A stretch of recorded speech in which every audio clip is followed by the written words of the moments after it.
Nothing beats injecting a brand new, not battle-scarred, broadcasting-trained, sarcastic zingers and one-liner machine into any political campaign. There's only one possible problem with such an entity: if those sarcastic zingers and one-liners aren't true, as in mistakes and lies.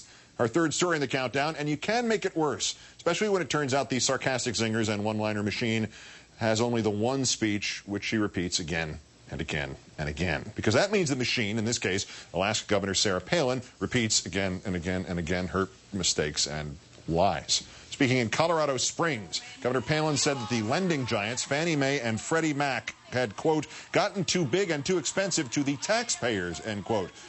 However, Fannie Mae and Freddie Mac were not taxpayer funded since they were private companies. The first taxpayer funds are the ones being injected right now in the bailout. So much for her grasp of economics and the mortgage crisis. But that's nothing compared to one of Palin's most repeated lines about the infamous Ted Stevens Bridge to Nowhere, the pork barrel congressional earmark that quickly became a national, albeit international, symbol of waste. Palin, again today in Missouri. I told Congress, thanks but no thanks for that bridge to nowhere. As we mentioned earlier, that new ad from the McCain campaign asserts that Palin, quote, stopped the bridge to nowhere. But Palin was unquestionably for the project before she was against it. Here's what she said as a candidate in 2006 during the Alaska gubernatorial debate when asked if she would cancel what by that time had become the road to nowhere. I wouldn't. I'm not going to stand in the way of progress. That our congressional delegation, in the position of strength that they have right now, they're making those efforts for the state of Alaska to build up our infrastructure. I would not get in the way of progress.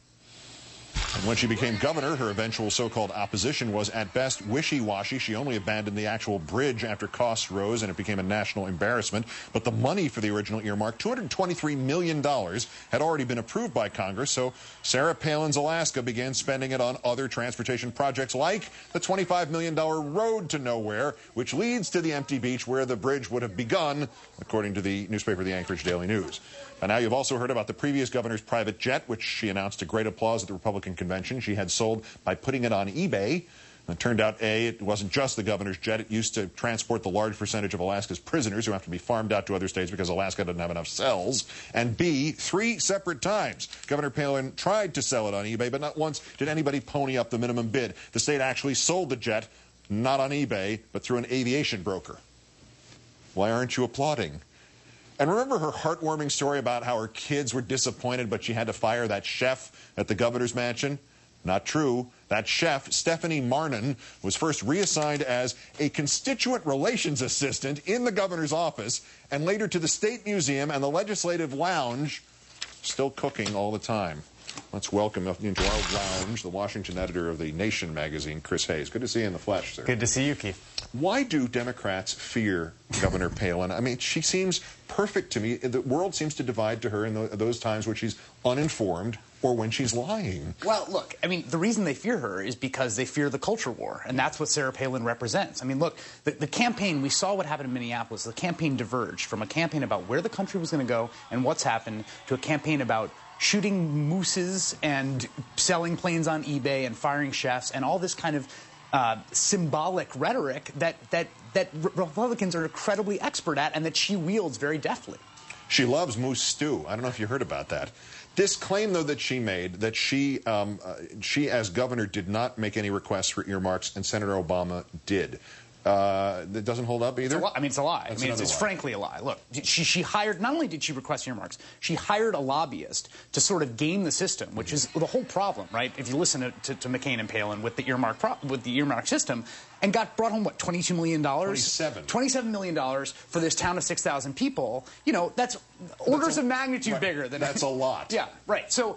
that, even the most basic, and here's the thing, look, they're scouring around to find a maverick, right, so, quote unquote, because they have to run against their own party, and the best they could come up with which is a woman who is a complete business as usual politician in every respect. What strikes me about the lying, and again, a lot of research has gone into the use of whether or not that word lie is okay, and unfortunately it is. This isn't just wrong details. This is lying to embellish yourself. I fired the chef. I sold the governor's jet. I stopped the bridge to nowhere. I mean, is she eventually going to be claiming, I'm the one who discovered gold in the Yukon in the 1890s? Well, look, at this point, it matters whether the media calls her on it, frankly. I mean, they are constructing a mythology. From day one, they constructed a mythology around what Sarah Palin was. And the question is whether reality catches up or not, and that's largely in the hands of reporters to call her out. Well, to that point, her first TV interview is going to be on Thursday. This is 2 weeks after her announcement as VP, and apparently it's all we're going to get for a while unless she does really, really well. What would your top 3 questions be to her, and how likely is Charlie Gibson to just, give her a pass on these questions and instead talk about that vital national issue that is hockey mommery? Well, I'm eternally hopeful and optimistic about Charlie Gibson's performance, although I don't know if that's justified. I would ask her, did anyone from your campaign or the McCain campaign have any interaction with those subject to the abuse of power investigation in Alaska? You have said that you don't believe climate change is man-made. What accounts for the cause of global increases in temperature? And if it's not man-made, then what can we do to stop it? Well, I know the answer to that one. It's a rival church. Okay, what's the third one? No, this is the most important. Yeah. What percentage of the federal discretionary budget is spent on the military, and what percentage is spent on earmarks? Well, I don't think she has an answer for any of those, but I would be curious to see what she said to that. And then we're going to hear more about, do you feel you were a victim of sexism? Do you feel you were perhaps a victim of sexism? And do you feel perhaps you were a victim of sexism? Is that not the point ultimately of this, that they saw what happened in the Democratic campaign and said, no, we're not going to get many of Hillary Clinton's voters, but we can grab the martyrdom of many people by just portraying her instantly, and it was instantly assumed that any criticism of her was sexism. That's what this is about. It's a blatant, craven attempt to essentially reverse engineer what happened in the primary with the Clinton campaign, and it's so sort of, I mean, you can see Senator Obama and a lot of people are just kind of gobsmacked by the whole thing because it's so obvious, it's so blatant. But sometimes obvious works in politics. And this is, to borrow an old joke from a friend of mine's old show, Arrested Development, and that's why you always vet your vice president, because all of these things, some of these things were disproved in 30 minutes. Right. It's fascinating. Chris Hayes, the Washington editor of The Nation magazine, in New York for some reason. Thank you, Chris. Thank you, Keith.